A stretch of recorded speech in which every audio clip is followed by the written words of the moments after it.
A means without, and trickus means paddle. Without a paddle. Up a stream without a paddle. So if it is non-mobile, it's a trickus. And when you're reading about your unknown, it may say a trickus rods. That means they don't have a flagella. All right, these external flagella are movement or motility.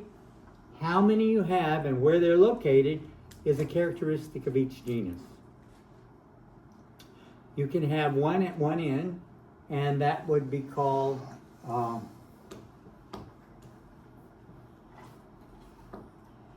forget. That's the internal endoflagella.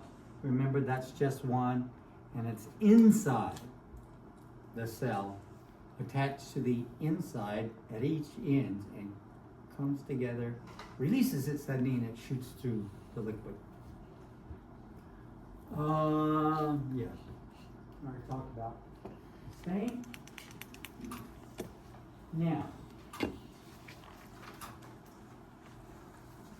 here's how flagella are classified. If it has one at one end, it's monotrichous, one paddle.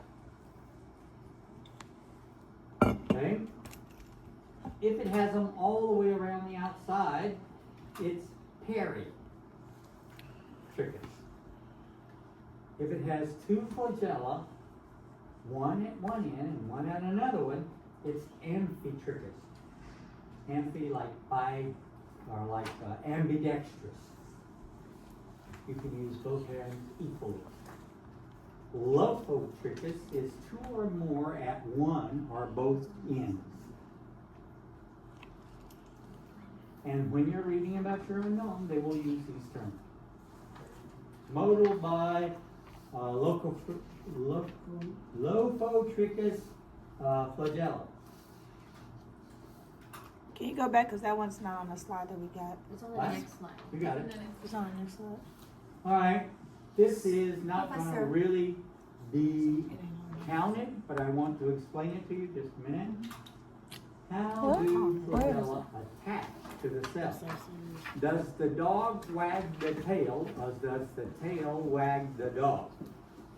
And the answer is the flagella has, if it's a gram positive, it has an attachment point in the plasma membrane and another attachment point in what we call the periplasmic space. So it has a ring. There's some drawing on there. It has a ring here. Is a like an anchor, and then it has one here. So it has one within the plasma membrane and one between the plasma membrane and the cell wall. And of course, if you get a electron micrograph, you can tell whether it's gram positive or gram negative, but also you can look at the thickness of the cell wall. So here's what happens with gram negatives. They have 4 rings that give them one in the cytoplasm, one between the cytoplasm and the cell wall, just like the gram positive, but they have 2 additional because remember, gram negatives have 2 membranes. They have an outer plasma membrane and an inner. The outer one is not heavily organized, and the inner is like any other plasma membrane. Now, you don't have to know that, but it'd be nice. All right, so what else can be there? Yes, what's your lineal question? So does the dog Right. wag his tail or does it wag both? Does the dog wag his tail or does the Yes. tail wag the dog? Yes, the dog wags its tail. So Dog the tail. anchor is in the bacteria. Okay. So the cells with flagella, they are mostly rods. That's a good question. There are a few cocci that are mobile, but I don't know of a lot.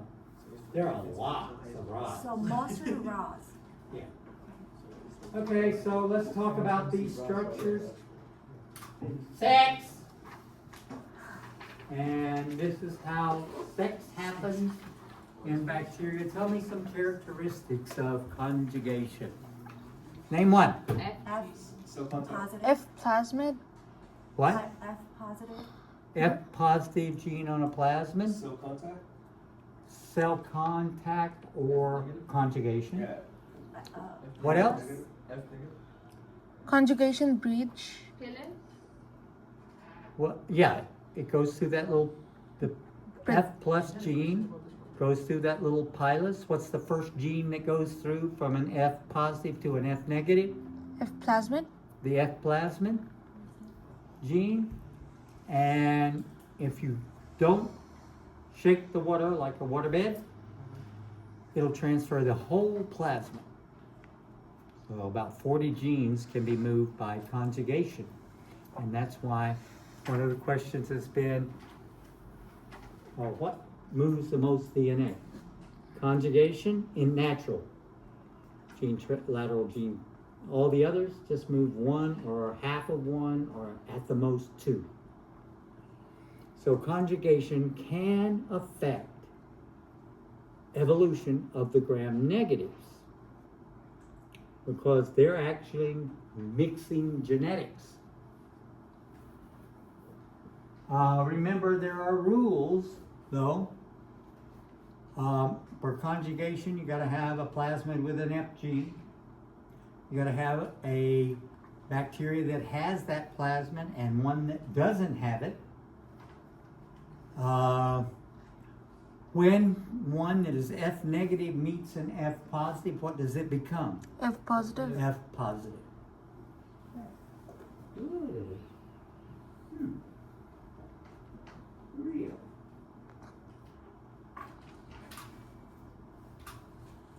Fimbriae, hollow tubes that glue things to like mucous membranes. This is what gonorrhea is famous for, because within 2 seconds of being exposed to your urethra, it has glued itself in. And remember, how does it get into your urethra? When you ejaculate, there's a rule in the universe. Whatever you do this way comes back equally. So you ejaculate out, and it pulls in fluid. If any of that's gram-negative diplocoxy, the fimbriae will attach, and you can't get it out without an antibiotic. And that is why, if you do get gonorrhea and you do get treatment, and you don't have, this green pus coming out of your urethra, and it doesn't hurt to pee, the minimum infectious dose is 2,000. So a person that has gonorrhea and has been cured of it and has no symptoms can still spread it to another person for up to a year. So if you think, your boyfriend or your girlfriend says, you gave it to me. And you say, no, I didn't. I don't have it. You don't say, really? I had it a year ago.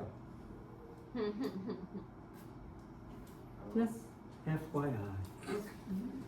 Okay, remember when little fimbriae glue themselves to the meniscus, that's the top barrier of a liquid, and breathe through a tube like a periscope that allows them to stay in a environment that has oxygen.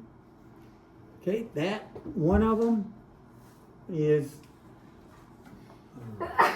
well, when you have a whole bunch of them together, because you won't get just one, that sort of, if you leave your tomato soup out and you go to Big Bear for 3 days and you come back and you say, oh, there's tomato soup in there, and you look at it and it's got a goo on top of it, that's a pellicle. A whole bunch of bacteria from the air have fallen in there and found it lovely, good soup you made, and they start eating it.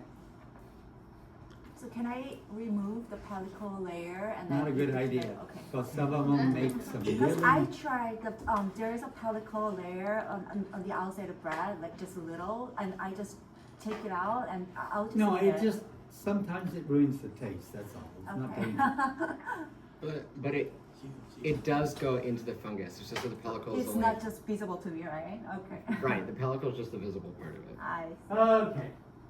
Let's see if there's any. Everybody know what the air Quality? membrane interface is called? When, you look at a liquid and there's a little strange clear area on the top of it. That's called the meniscus. Meniscus. And that's where these little bacteria hang on.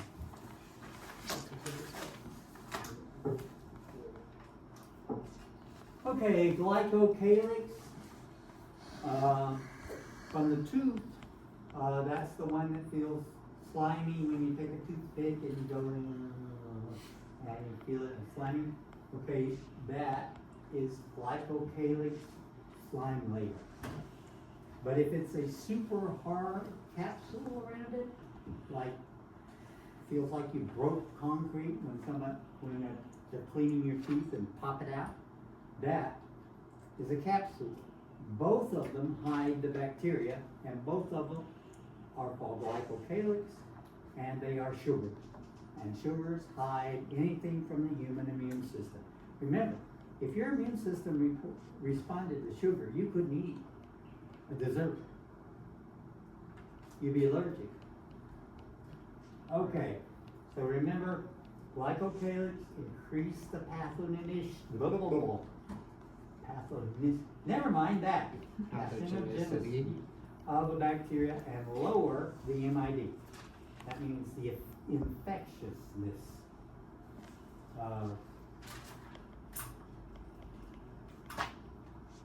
Blah, blah, blah. Okay, so what does this glycocalyx do for the bacteria?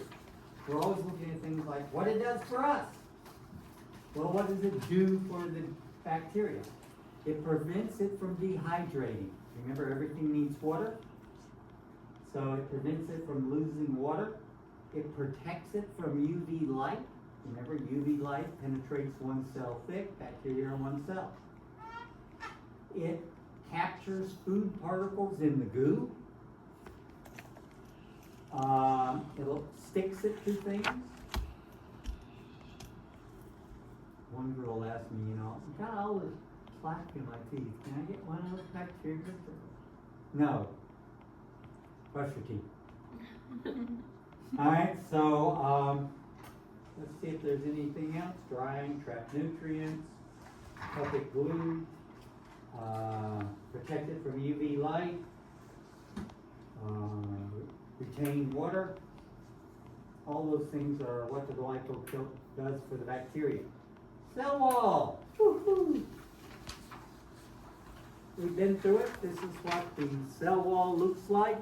It looks like those stupid buildings at UCLA that have one red brick and the next layer is one white brick. Why the hell did they build it like that? But didn't they have enough red bricks?